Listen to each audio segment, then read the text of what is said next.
Hi friends!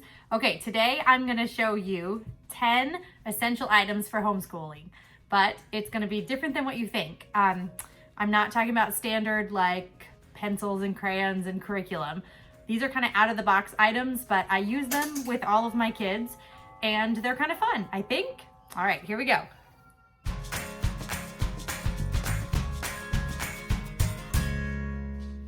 All right, so to start with, the very first item on my list is headphones. A lot of times we use the ones above the ears for kids, but whenever they're doing their schoolwork, it really helps for them to have a pair of headphones so that what they're listening to doesn't distract them, the person next to them, it doesn't just, they can't distract each other. Anyway, so they listen to music sometimes when they're reading, or they might be listening to a lecture on the computer and just need headphones. So those I buy, these are my Apple ones, but I buy those at the Dollar Tree. I bought a pair off of Amazon last year for like 10 or 15 bucks, and those actually were the best ones. And if I can find the link, I'll put it down in the description because I plan to buy more this year, just because it was a good buy. Okay, item number 2 is actually 2 things. I buy playing cards. You like cards? This is Theo, by the way. He's 8. You say hi? Hi. Okay, playing cards and dice. I use these. We play games a lot, but there are so many games that you can play that incorporate math facts, and the kids don't even know that they're learning. So you can use them as regular flashcards. You can put 2 cards down and they have to figure out greater than, less than. You can have them add them together. You can have them multiply. All goes with, you can do like skip counting. There's just so many different things, and we use these like every week. Dice and cards. Okay, item number 3 is BANANAGRAMS. BANANAGRAMS. These have tiles, if you're not familiar with them, that are kind of like a Scrabble tile, just little tiles that have the letters. And we like to play this just for word building. If you're gonna sound things out and you wanna be able to play a little game in order to make it more fun, the kids just really enjoy it more when it's hands-on and tactile. So we use BANANAGRAMS a lot. And I actually just saw this week, I was at Target, and they have a BANANAGRAMS Junior, which actually has some of the sounds linked together rather than every letter being a different tile. So you might have 2 vowels together or like a PH sound together. So we're planning on investing on those very soon. Okay, the next thing I do, MADLIBS. If you're learning the parts of speech, how much more fun is it when you can put it together and then read it in a silly sentence? So we use these every time one of my kids is going through learning the different parts of speech and just kind of reviewing. It's just really fun. If you haven't done these or you remember doing them as a kid, pull them out again. They are hilarious. Okay, next on my list is cheap spiral notebooks.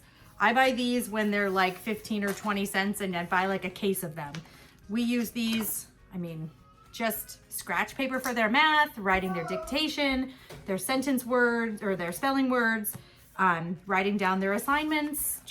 We use them for everything. And I love having extra because I use them for like grocery lists and things too.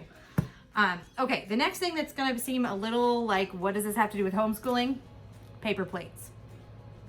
Yeah, I use these a lot, and I use them for things like making a clock when they're learning how to tell time. You can use them in art and put your little globs of paint on here. We use them in science experiments when you're learning about atmosphere. There's just so many different uses that I end up using these. Even snack time in the middle of school, we use them sometimes. But I find I use these a lot. It's kind of a weird thing, but I keep them on hand and I use them in school.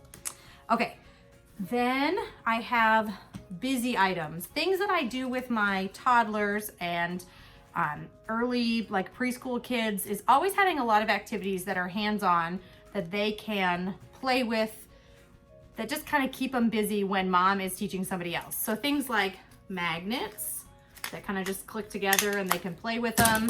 We have wedgets, which is just another tactile hands-on. Here, you want to build me something? He'll build us something.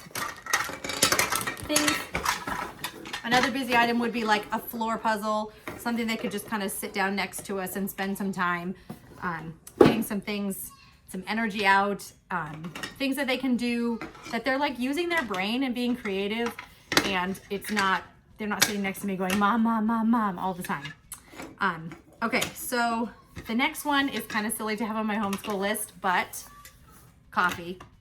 We wouldn't get anything done in homeschool if I didn't have coffee, because I just think it's necessary. And I know that's silly to add to my list, but it's a homeschool essential. Okay, and then the last silly one, I have one that's not silly, but the last not silly one is treats. I always like to have some sort of treat. It's really nice when you're going through something, like when you have a new reader and they're really struggling and they feel like they're kind of down on themselves. They want to have something that kind of excites them, motivates them. It's just bribery. So you get, if you get all the way to the end of this page, you get to have a little fish. I mean, how easy and cute is that? And kind of keeps things fun. Or you can play bingo and whoever wins gets a couple fish or candy or whatever kind of thing. Oh, see, this is the kind of thing he built with the wedges. Ooh, the bottom fell out. There's kind of fun little towers. Okay, and the last thing on my list of things that I use often that's kind of out of the box for homeschool is Alexa. We have them throughout our house, and I think it's very helpful when mom is homeschooling a bunch of different people and you got somebody who's like, Mom, how do you spell this? How do you do this? How do you do this? Or they just have something simple. They can literally just say, Alexa, how do you spell hippopotamus or whatever? And she will she will spell the word out. Or you could, ask simple questions, just things. It just is kind of like having another little carbon copy of yourself that can help you. Ask this, like Alexa to start a music. Yeah, you can use it for music during your homeschool day.